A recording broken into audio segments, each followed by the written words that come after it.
वो किसी रूप में आए, जरूरी नहीं कि आपके सामने साक्षात प्रकट होंगे कि भैया तू मुझे पहचान, सामने भी होंगे तो भी आपको कोई शांति नहीं मिलने वाली।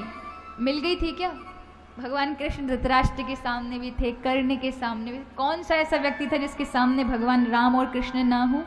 लेकिन केवल अगर दिख जाने से शांति मिल गई होती तो लोग उस समय भी दंडकारण्य वन में तपश्चर्या कर रहे थे। राम को जानने से मिलती है, मानने से नहीं।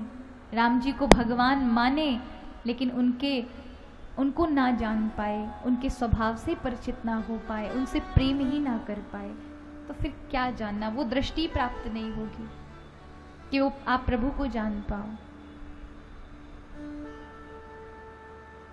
तो विश्वास भगवान पर नहीं होता और कहीं ना कहीं इसी कारण हमारे कार्यों में देरी हो जाती है। एक डॉक्टर था, ये कथाएं मैं इसलिए बता रही हूं जिससे आपको पता चले कि प्रार्थनाओं में कितना बड़ा बल होता है। एक हृदय का बहुत बड़ा विशेषज्ञ हुआ जिसका नाम था मार्क। उसने अपने क्षेत्र में, मेडिकल क्षेत्र में बहुत बड़ी उपलब्धि करी, सर्जरी की। लेकिन वो बड़ा नास्तिक था, वो भगवान को नहीं मानता। तो वो कहता था मैं कर्म पर विश्वास करता हूँ, मैं ईश्वर को नहीं मानता, बस कर्म पर विश्वास रखो, कर्म करते जाओ, बस कर्म करोगे वही फल मिलेगा।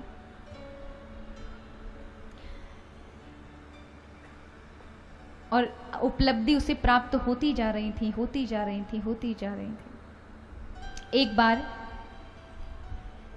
एक जगह पर, क्योंकि बाहर के जो विदेश हैं बहुत छोटे छोटे हैं, तो वहीं से लगे हुए, उनसे जुड़े हुए कई देश होते हैं। जैसे यहाँ से अगर तुम्हें गुजरात पहुँचना है तो यहाँ से फ्लाइट लेकर जाना पड़ेगा गुजरात। अब हमारे यहाँ तो राज्य है वो, पर वहाँ वो कंट्रियों की तरह से जाने जाते हैं। तो मार्क ने के पास एक इनविटेशन आया जिसमें पूरे विश्व भर के डॉक्टर, हृदय के जो डॉक्टर थे वो आने वाले थे, और उनके मुख्य अतिथि के रूप में डॉक्टर मार्क को बुलाया गया, क्योंकि उन्होंने हृदय के सर्जरी के क्षेत्र में बहुत बड़ी उपलब्धि हासिल की थी। तो सारे विश्व भर के डॉक्टरों के सामने उन्हें सम्मानित करना था, और इतना बड़ा अवसर डॉक्टर मार्क खोना नहीं चाहते थे। उन्होंने तुरंत अपना फ्लाइट का टिकट बनवाया और कहा सुबह 7 बजे मुझे निकलना है और 9 बजे वहाँ पहुँच जाऊँगा। 11 बजे से वो सेमिनार स्टार्ट हो जाएगा। मुझे ये डायलॉग बोलने हैं, क्योंकि वहाँ बोले जाएंगे लोगों के समक्ष। क्या क्या पूरी तैयारी कर ली, कौन कौन से कपड़े रखने, कौन कौन सा क्या परफ्यूम कौन सा लगा के जाऊँगा, ये क्या करूँगा, सब मतलब पूरी प्लानिंग। और अगले ही दिन सुबह 7 बजे निकले, फ्लाइट टेक ऑफ की, उड़ी, लेकिन अचानक से इंजन खराब हो गए। तो क्या हुआ, उन्हें जहाँ जाना था उससे पहले ही एक एयरपोर्ट पर वो फ्लाइट को उतारना पड़ा। डॉक्टर मार्क को पता चला, बड़ा गुस्सा आया उन्हें, ये क्या हुआ। उन्होंने कहा ये हमारे हाथ में नहीं था, अपने आप सब हमने तकनीक तो सारी चीज़ें अच्छी रखी थी, लेकिन पता नहीं क्या हुआ। आपकी जान को खतरा ना हो, ये जितने यात्री इनकी जान को खतरा ना हो, इसलिए यहाँ उतार दिया, नहीं तो कुछ भी हो सकता था। तो डॉक्टर मार्क को तो वो सेमिनार दिख रहा था, उसने तुरंत गाड़ियों की व्यवस्था, टैक्सी वालों के पास गया। तो वहाँ सब टैक्सी वाले हड़ताल पर। तो उस समय उनका आई कार्ड देख करके उन्हें एक गाड़ी सौंप दी गई कि खुद ड्राइव करके चले जाओ, यहाँ से 2 घंटे लगेंगे। वो वहाँ से 8 बजे के लिए निकले, गाड़ी ले ली, लेकर जा रहे थे कि अभी 2 घंटे में पहुँचूंगा, बस फिर तो मुझे सब विश्व भर के सामने ख्याति प्राप्त हो जाएगी, लोग मुझे जानेंगे मैंने इतनी बड़ी उपलब्धि की, कल बड़े बड़े विज्ञापन लगे होंगे, मुझे ये मेरे लिए गर्व का दिन है। लेकिन अचानक से इतनी तेज आंधी आई कि वो गाड़ी को उन्होंने रोका नहीं, क्योंकि जाने की बड़ी जिद है कि मुझे जाना है, जाना है, जाना है। और हुआ क्या, रास्ता भटक गए। बहुत तेज आंधी तूफान था। 1-1.5 घंटे के बाद जब उन्होंने देखा, शांत हुआ, तो वो एक किसी जंगल में आ गए। गाड़ी को आगे लेकर गए तो घनघोर जंगल, वहीं पर उनका डीजल पेट्रोल खत्म हो गया। थके भूखे प्यासे टाइम देखा तो 12 बज चुके हैं। वो सेमिनार तो गया। ये क्या हुआ, 2 से 4 घंटे यहीं पर फंसे रह गए। यहाँ पे तो कोई रास्ता नहीं दिखाई दे रहा। भूखे प्यासे 2 बज गए। घूमते घूमते वहीं पास में एक झोंपड़ी दिखाई दी। उन्हें लगा कुछ तो खाने को मिलेगा। दौड़ पड़े वहाँ। दरवाज़ा खटखटाया, कोई है? वहाँ एक महिला उस झोपड़ी को खोलती है। बड़ी गरीब थी। पूछती है, वो कहता है कि मेरी गाड़ियाँ ख़राब हो गई, मैं रास्ता भटक गया हूँ। यहाँ से शहर कितना दूर है? उसने कहा यहाँ से 20 किलोमीटर है। तो मुझे कुछ खाने को मिल सकता? उसने कहा आओ अंदर। दरवाज़ा खोला, वो अंदर आया, बैठा। उस स्त्री ने चाय बिस्किट निकाले। चाय बना रही थी। चाय बनाकर 3 कप लिए, एक अपने बेटे के लिए, एक डॉक्टर मार्क के लिए, एक अपने लिए। कुछ बिस्किट उसके सामने रख दिए और कहा, क्योंकि गरीब थी, कुछ बिछाने के लिए नहीं था, जैसे तैसी परिस्थितियों को। मार्क देख रहा था बहुत गरीब है, बड़ी असहाय है, इस जंगल में अकेली रहती है अपने बच्चे के साथ। चाय के कप उस स्त्री ने रखे तो उस स्त्री ने कहा कि अगर आप चाहें तो हमारे साथ थोड़ी देर भगवान की प्रार्थना कर लें। उसने कहा मैं भगवान को नहीं मानता, पर मैं आपकी आस्था को ठेस नहीं पहुंचाऊंगा। आप दोनों करना चाहते प्रार्थना करो, मैं चाय पी लेता हूँ तब तक। उसे भूख लगी थी, उठाए, चाय में बिस्किट डाले और खाने लगा। चाय की चुस्की लेने लगा। लेकिन वो गौर से देख रहा था, वो स्त्री और उसका बेटा बड़ी गंभीरता से भगवान की प्रार्थना में तल्लीन थे। डॉक्टर मार्क को लगा कोई कुछ बहुत बड़ी चीज मांग रहे हैं, ये बड़े दुखी हैं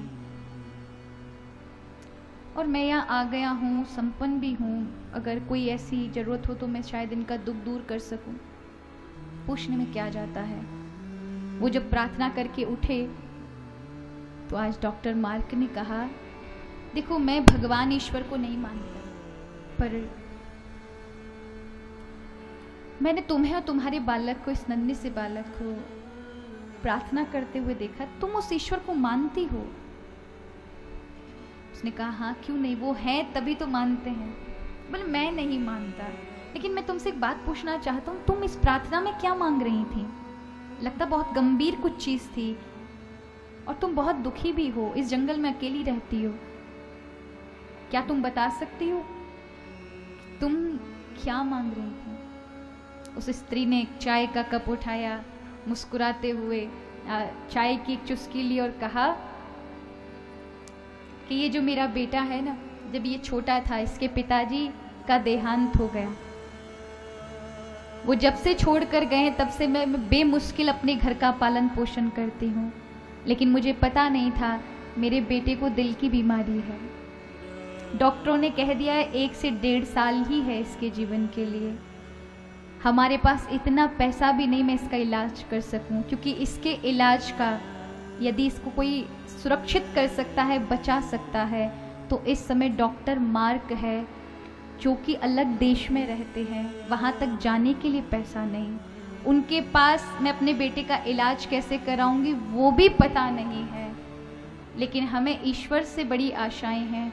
हम प्रतिदिन, मेरा पुत्र, हम दोनों प्रार्थना करते हैं कि प्रभु कोई ना कोई ऐसे कार्य करेंगे, किसी को भेजेंगे, कुछ ना कुछ ऐसा करेंगे कि मेरा बालक मुझसे छीनेंगे नहीं। बस इसी आशा से हम दोनों यहीं बैठे रहते हैं। डॉक्टर मार के पैरों तले जमीन खिसक गई, चाय का गिलास छूट गया, उनके नेत्रों से झर झर अश्रु बरसने लगे। तो उन्होंने अपनी ऑटोबायोग्राफी लिखी, उसमें कहा कि मुख से सुना कि जहाँ मुझे एक बहुत बड़े सम्मेलन में जाना था, मैं पागल हो चुका था उस प्रतिष्ठा की आड़ में कि भूल गया कि स्वार्थ से भी बढ़कर एक परोपकार का भी धर्म होता है। जो प्रभु ने मुझे योग्यता दी थी, उस योग्यता का कहाँ मैं सहयोग कर सकता हूँ। मैं बस प्रतिष्ठा में भागा जा रहा था, मेरा नाम हो, प्रतिष्ठा हो, लेकिन भूल गया कि जो प्रभु ने मुझे पात्रता दी थी मैंने उसे सदुपयोग में कहाँ लगाया। इसलिए प्रभु ने वहाँ भेजा मेरी आंखें खोलने के लिए कि तू कहाँ भटक रहा है, तेरी जरूरत तो इन लोगों में है, इनको आवश्यकता है तेरी। और उस समय से उसने बहुत सारे अच्छे कार्य, सोसाइटी खोल दी। जो ऐसे गरीब निर्धन लोग थे, जो हृदय का ऑपरेशन सर्जरी नहीं करा सकते थे, वो सोसाइटी मिल करके उसमें डॉक्टर अध्यक्ष बने, उसका वे बीमारियों से मुक्त करते थे। तो किसने ये किया? उनके नास्तिकपन को एक क्षण के लिए, क्योंकि प्रभु ने कहा है जानई बिनई नहीं होई प्रतीति, बिन प्रतीत होई नहीं प्रीति। बिना जाने मेरे से प्रेम नहीं उत्पन्न हो सकता, लेकिन तब तक नहीं हो सकता जब तक मैं खुद ना जना दूं उसे। जब प्रभु चाहते हैं ये मुझे जाने, अपने आप वो चीज़ें सामने प्रस्तुत हो जाती हैं कि वो आपका नास्तिकवाद धरा का धरा रह जाता है।